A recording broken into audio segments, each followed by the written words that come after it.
President Ibrahim রাইসির বিমান দুর্ঘটনা দুনিয়াকে নাড়িয়ে দিয়েছে। বিভিন্ন ষড়যন্ত্র তত্ত্বও চলে আসছে সামনে। তবে 1980, 1990 এমনকি 2000-এর দশকের গোড়ার দিকেও ইরানের পুরনো বিমানগুলো মারাত্মক দুর্ঘটনার শিকার হয়েছিল।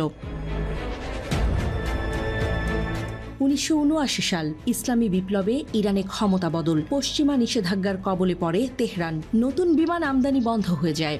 ইরানের বিমান চলাচল খাত সরাসরি ক্ষতিগ্রস্ত হয়। জেনেভা ভিত্তিক ব্যুরো অব এয়ারক্রাফট অ্যাক্সিডেন্ট আর্কাইভসের মতে 1979 থেকে 1923 সাল পর্যন্ত ইরানে 253টি বিমান বিধ্বস্ত হয়ে 3335 জন নিহত হয়েছেন। 1979 সালের পর থেকে ইরানের আকাশসীমায় হওয়া বড় বড় বিমান দুর্ঘটনা কোনগুলো?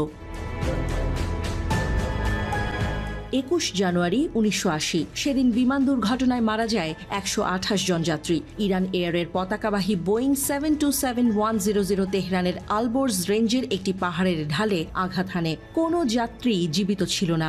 দুর্ঘটনার কারণ অকেজো ল্যান্ডিং সিস্টেম এবং বেলা বৈরী আবহাওয়ায় সীমিত দৃশ্যমানতা।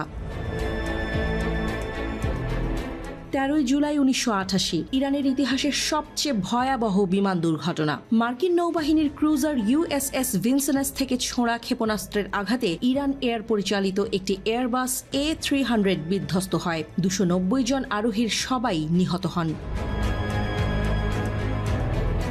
12 ফেব্রুয়ারি 2002 এবার আর প্রাকৃতিক দুর্যোগ কিংবা ক্ষেপণাস্ত্র হামলা নয়, বরং বিমানের ভুল গতিপথ 119 বিমান যাত্রীর জীবন প্রদীপ নিভিয়ে দেয়। ইরান এয়ার ট্যুরের একটি টুপোলেভ Tu-154 বিমান ভুল গতিপথে গিয়ে খোররামাবাদের একটি পাহাড়ের ঢালে আঘাত হানে।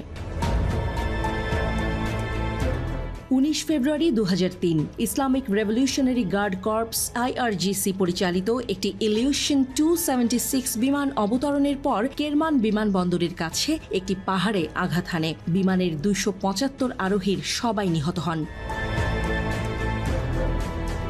15 জুলাই 2009 কাস্পিয়ান এয়ারলাইন্সের টুপোলেভ Tu-154 বিমান দ্রুত অবতরণের পর কাজভিনের একটি খোলা মাঠে বিধ্বস্ত হয়। ওই ঘটনায় বিমানের 168 আরোহীর সবাই নিহত হন।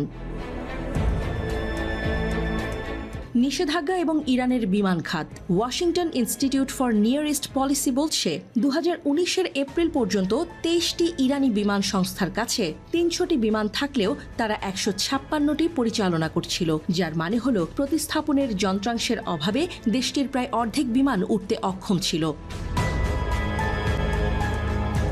এই বিমানগুলো ঘন ঘন মেরামত করতে হতো। নিষেধাজ্ঞার কারণে এগুলোকে বিদেশে পাঠানো যায় না এবং স্থানীয়ভাবে সীমিত বিশেষজ্ঞ জনবল দিয়ে মেরামত করতে হয়।